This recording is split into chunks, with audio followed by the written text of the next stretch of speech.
सबसे पहले पेज पर आपको ये लिखना है। सबसे जो आपकी नई कॉपी, आप ताजा ताजा कॉपी लाए हो, याद करो।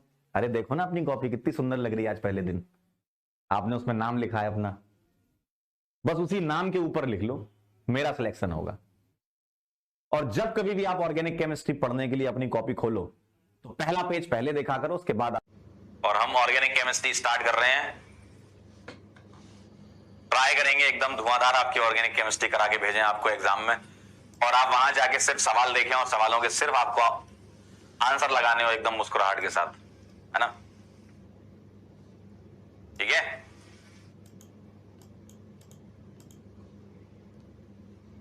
क्लियर एकदम?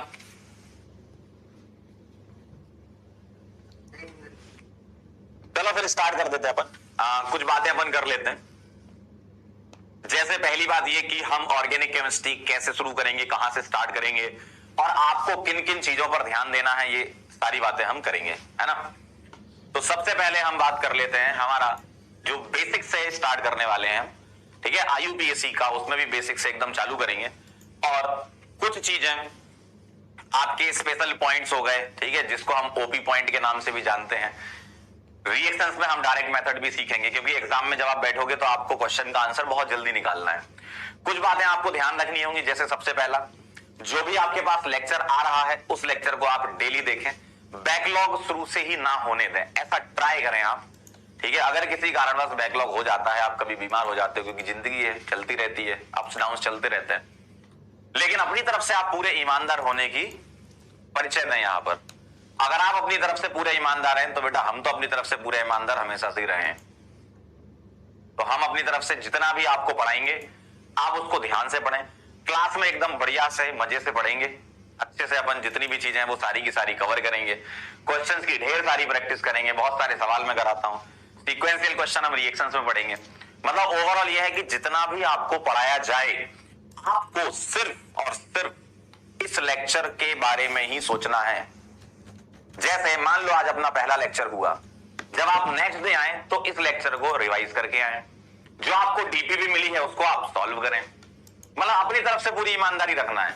सिलेक्शन होना नहीं होना वो बात की बात है, रिजल्ट के बारे में चिंता नहीं करना, हमें प्रोसेस को एंजॉय करना है।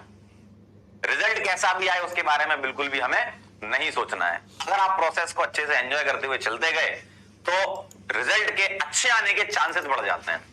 अगर आप पहले से ही रिजल्ट के बारे में सोचोगे कि सर मैं ये कैसे करूंगा यार, सर मेरा सिलेक्शन होगा कि नहीं होगा, ये सारी बातें आप दिमाग से निकाल दें। हम क्या करते हैं, हम बाकी सारी चीजें छोड़ के सिर्फ एंड रिजल्ट पर फोकस होते हैं, उसके बारे में आपको बात ही नहीं करनी है। ट्रेनिंग के दौरान आप मैच के रिजल्ट के बारे में थोड़ी बात करते हो, ट्रेनिंग के दौरान आप सिर्फ ट्रेनिंग करते हो, आप अपनी स्किल्स बढ़ाते हो, आप अच्छा खेलते हो। प्रैक्टिस में जितना अच्छा खेलोगे मैच में भी उतना अच्छा खेलोगे।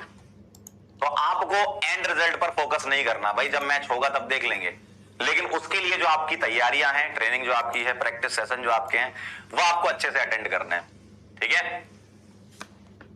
क्लियर एकदम? तो एकदम सीधी सी बात है, कुछ इधर उधर की बातें कुछ नहीं है, बिल्कुल डायरेक्ट पॉइंट है। प्रोसेस को फॉलो करें, लेक्चर्स आ रहे हैं वो लगाएं, डीपीपी लगाएं, पीवाईक्यूज अपन क्लास में करेंगे वो करें, जितना भी यहां से किया जा रहा है ये कंप्लीट पैकेज समझ लें। कभी भी आप ये ना सोचें कि यार यकीन 2.0 में जो पढ़ाया जा रहा है, जितने भी लोग यहां पढ़ा रहे हैं, क्या इसके अलावा हमें कुछ और करना है? कुछ भी नहीं करना। जितने भी लोग यहां पढ़ा रहे हैं सब अपनी पूरी दम से पढ़ा रहे हैं, ठीक है, सब एकदम मेहनत से पढ़ा रहे हैं। आपको सिर्फ और सिर्फ फोकस करना है, फॉलो करना है। और बिल्कुल एक बहुत इंपॉर्टेंट बात जो है वो यही होती है कि आपने किसी एक को चुन लिया तो आप उसको फॉलो करें। आपने यकीन 2.0 बैच चुना है, आप बस इसको फॉलो करें। इसके अलावा आपको इधर उधर कहीं भी भटकने की जरूरत नहीं है। यकीन 2.0 का जो कंटेंट है, जितने भी लेक्चर्स हम कर रहे होंगे, जब एग्जाम हो रहा होगा तो आप खुद फील करेंगे एक एक सवाल एग्जाम में आपका यकीन 2.0 से मैच करता हुआ नजर आएगा, ठीक है? तो अब रही बात कि सर कैसे करें इसको, हम आप पढ़ाओगे, हम क्या करें, हमें क्या करना चाहिए घर पे? आपको कुछ नहीं करना है, जो भी लेक्चर आ रहा है आप उसको लाइव देख रहे हैं तो एकदम लाइव में एंजॉय करते हुए देखें। अगर आप रिकॉर्डेड फॉर्म में भी लेक्चर्स देख रहे हैं तो भी आप उसको कवर करें। रिकॉर्डेड में थोड़ी स्पीड बढ़ा के भी आप कर सकते हैं कवर, है ना? बहुत सारी चीजें आपको पहले से ही पता है, पिछले आपके जितने पाप हुए हैं वो भी आप जानते हो, और जिंदगी आपको बहुत बार मौके नहीं देती है। तो ये एक मौका है, इसी को आप आखिरी मौका मान के चलें। आप ये ना सोचें कि चलो इस साल हम ये कर लेंगे, अगले साल फिर से देख लेंगे, नहीं। आप ये समझो कि मेरे पास ये आखिरी मौका है और मुझे एकदम इसी मौके में लड़ाई करनी है और जीतना है। एक ही मौका है आपके पास, इसके अलावा कुछ भी नहीं है। तो अगर आप अपने दिमाग में ये बिठाओगे कि मेरे पास एक ही मौका है, और हाँ, अपने अंदर कॉन्फिडेंस जरूरी है। अपने अंदर भाई, अगर तुम्हें खुद ही नहीं लग रहा कि मेरा सिलेक्शन होगा तो ऊपर वाले भी बोलेगा भाई ये तो पहली मना कर रहा है। ऊपर वाला उसी की मदद करता है ना जो खुद मेहनत करने के लिए तैयार रहता है। तो सबसे पहली और इंपॉर्टेंट बात जो पहले पेज पर आपको लिखनी है वो यही लिखनी है। हर साल बच्चों को बताता हूं मैं ये। सबसे पहले पेज पर, सबसे पहले पेज पर आपको ये लिखना है। सबसे जो आपकी नई कॉपी, आप ताजा ताजा कॉपी लाए हो, याद करो, अरे देखो ना अपनी कॉपी कितनी सुंदर लग रही है आज पहले दिन। आपने उसमें नाम लिखा है अपना, बस उसी नाम के ऊपर लिख लो मेरा सिलेक्शन होगा। और जब कभी भी आप ऑर्गेनिक केमिस्ट्री पढ़ने के लिए अपनी कॉपी खोलो तो पहला पेज पहले देखा करो, उसके बाद अंदर की बातें होंगी। फर्स्ट पेज सबसे पहले देखना है तुम्हें। और जो भी आपका स्टडी रूम है, जो भी आपका स्टडी रूम है, ट्राई करो स्टडी टेबल पर बैठ के अच्छे से तैयारी से पढ़ाई करो। और जहां भी आप नोट्स चिपकाते होगे दीवार में, वहां एक स्लिप में लिख लो मेरा सिलेक्शन होगा, वो सामने चिपका होना चाहिए। सर इससे क्या हो जाएगा? ऐसे लिखने से सिलेक्शन हो जाता है क्या? नहीं, मैं बिल्कुल नहीं कहता। लेकिन ये चीज जब तुम्हें बार बार दिखेगी ना, तो ये चीज तुम्हें प्रेरित करेगी कि हाँ यार, मतलब दिमाग में एक सबकॉन्शियस माइंड में आपके ये आ जाएगी मेरा सिलेक्शन होगा, मतलब मुझे सिलेक्ट होना है। लिखने भर से कई बार 100% रिजल्ट नहीं निकलता, लेकिन आपको एक डायरेक्शन दिख जाती है, ठीक है, जो कि हमेशा आपको मोटिवेट करती है। ऐसा थोड़ी होता है सर कि मेरा सिलेक्शन हो गया, नहीं, मेहनत करनी पड़ेगी। लेकिन कुछ लाइंस ऐसी होती है ना जो आपके जीवन में इंपैक्ट करेंगी। उनमें से एक लाइन आप ये बना लो, जब आप सिलेक्ट हो जाओगे ना तब आप इस लाइन को याद करोगे। जब आप डॉक्टर बन जाओगे ना तब आप इस लाइन को याद करोगे। तो इसलिए ये सबसे इंपॉर्टेंट चीज है, अपने अंदर भरोसा, अपने अंदर भरोसा। और आपके कमरे में मिरर तो होगा, आप उस मिरर में डेली देख के बोले मेरा सिलेक्शन होगा, मेरा सिलेक्शन होकर ही रहेगा। और फिर अपने दिन की शुरुआत करें। हमेशा दिन की शुरुआत एक पॉजिटिव नोट से करें। देखो दुनिया में बहुत सारी चीजें हैं, पॉजिटिव भी है नेगेटिव भी है। तुम अपना अच्छा करो ना। तुम किस लिए आए हो? तुमने क्यों स्टार्ट किया? तुम्हें सिलेक्ट होना है। उसके लिए जो जो चीजें होती हैं वो हम आपको पूरा सपोर्ट कर रहे हैं। जितना हम कहते जाएंगे उतना आप करते जाना, अपने ऊपर भरोसा रखना और कुछ हमारे ऊपर भी रख लेना। तो 100% आपका सिलेक्शन होकर ही रहेगा। कहां जाओगे भाई? सिलेक्ट नहीं होगे तो कहां जाओगे? ठीक है। तो सबसे पहली बात तो अपने ऊपर भरोसा रखना है। दूसरी चीज ये, नोट्स प्लस शॉर्ट नोट्स, दो चीजें ध्यान रखनी है। आपके नोट्स होने चाहिए प्लस शॉर्ट नोट्स होने चाहिए। होगा क्या, जैसे जैसे हम आगे बढ़ेंगे कॉपी की कॉपी आपकी भरती जाएगी, और जब आपके टेस्ट आते हैं तो आपको रिवाइज करना पड़ता है। आप रिवाइज कैसे करते हो? उसी कॉपी को दोबारा से करने लगते हो। आपको पहली बार में एक कॉपी बनानी है जो कि अच्छी होनी चाहिए। आप डिफरेंट तरीके के कलर यूज करो। भाई साइंटिफिकली ये प्रूव हुआ है कि अगर डिफरेंट कलर से आप चीजों को स्टडी करते हो ना तो उनके रिकॉल करने के चांसेस ज्यादा होते हैं। कई बार लोग कहते हैं अरे कुछ नहीं यार, पढ़ाई तो करनी है, एक पेन से कर लेंगे। नहीं भाई, थोड़ी चीजों को सीखने की कोशिश करो। अलग अलग तरीके के पेन को यूज करो। कलर से चीजें रिकॉल होना बहुत जल्दी हो जाती है। चार्ट के फॉर्म में, टेबल के फॉर्म में, फ्लो चार्ट के फॉर्म में चीजों को याद रखो, बहुत जल्दी याद होती है। कभी भी ना ऐसी बुकिश लैंग्वेज बहुत ज्यादा याद नहीं रहती। हाँ ठीक है, थोड़ा बहुत पढ़ने के लिए अपन लिख सकते हैं, लेकिन बहुत ज्यादा बुकिश लैंग्वेज आपको लंबे समय तक याद नहीं रहेगी। आप उसको शॉर्ट नोट्स में कन्वर्ट करो। आप अपनी भाषा में लिखो, आप अपनी भाषा में लिखो। आप बुंदेलखंडी में लिखो, आप बिहारी में लिखो, आप पंजाबी में लिखो, आप बंगाली में लिखो। ठीक है, बंगाल वाली लैंग्वेज में लिखो, जहां भी लिखना है, तमिल में लिखो, जैसे भी लिखना है, लेकिन आपके खुद के नोट्स होने चाहिए जो आपको समझ में आने चाहिए। ऐसा नहीं कि कुछ भी लिख लिया, खुद ही नहीं समझ पा रहे हो। अच्छे से पहले आपको एनालिसिस करना है किसका, जैसे लेक्चर चल रहा है इसके साथ साथ नोट्स बनाते जाएंगे, और जब आप रिवाइज कर रहे होगे ना तो उस टाइम पे शॉर्ट नोट्स में कन्वर्ट कर लेंगे हम। आप ये ट्राई करो कि अगर मैं यहां पर 15 स्लाइड या 20 स्लाइड पढ़ा रहा हूं तो आपकी ये टेंडेंसी होनी चाहिए कि सर 3 से 4 या 5 पेज में मैं पूरे के पूरे एक लेक्चर के नोट्स रेडी कर लेंगे, शॉर्ट नोट्स। उसके मैं आपको तरीके भी बताऊंगा, धीमे धीमे आपके तरीके भी आएंगे, है ना। कह रहा हम तो मराठी में लिखें, बिल्कुल लिखो, मारवाड़ी में लिखो, कोई दिक्कत नहीं, जिसमें भी लिखना है आपको लिखो, लेकिन at the end of the day आपको रिकॉल होनी चाहिए चीजें। जब सवाल लगा रहे हो तो आपके पास तुरंत दिमाग में आना चाहिए, अच्छा ऐसा ऐसा था। अब दिमाग में कोई सा भी आए, चाहे दिमाग में इंग्लिश में आए, चाहे दिमाग में मारवाड़ी में आए, चाहे बुंदेलखंडी में आए, चाहे तमिल में आए, अल्टीमेट एम हमारा क्या है, क्वेश्चन आया उसका हमें सॉल्यूशन निकालना है, ठीक है। तो ये तो मैंने बता दिया, शॉर्ट नोट्स भी साथ साथ आपको बनाते जाना है। तीसरी बहुत इंपॉर्टेंट चीज है टेस्ट। टेस्ट से आपको पता चलता है कि आप किस जगह खड़े हैं और आपको कितना सुधार करना है।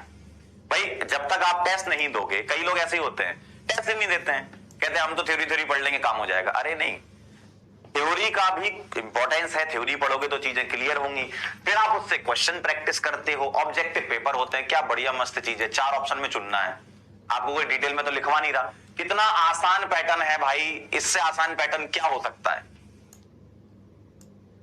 अगर सब्जेक्टिव पेपर होता तुम्हारा तो सोचो कितनी हालत खराब हो जाती तुम्हारी।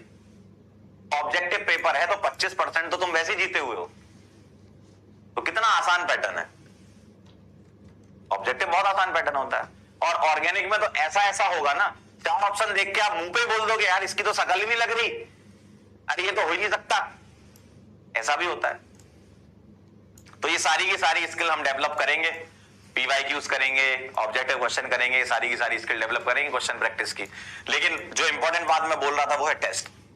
टेस्ट कभी नहीं छोड़ना है, तुम्हारे कितने भी नंबर आए, आपको टेस्ट नहीं छोड़ना है, क्योंकि टेस्ट दोगे ना तो कम से कम तुम्हें 3 घंटे सोचने की आदत तो बनेगी, तो वो भी ट्रेनिंग का एक पार्ट है, कम से कम आप उस चीज के लिए ट्रेन तो हो रहे हो ना। तो ऐसा नहीं कि सिर्फ कंटेंट पढ़ना और क्लास में क्वेश्चन सॉल्व करना सब कुछ हो गया।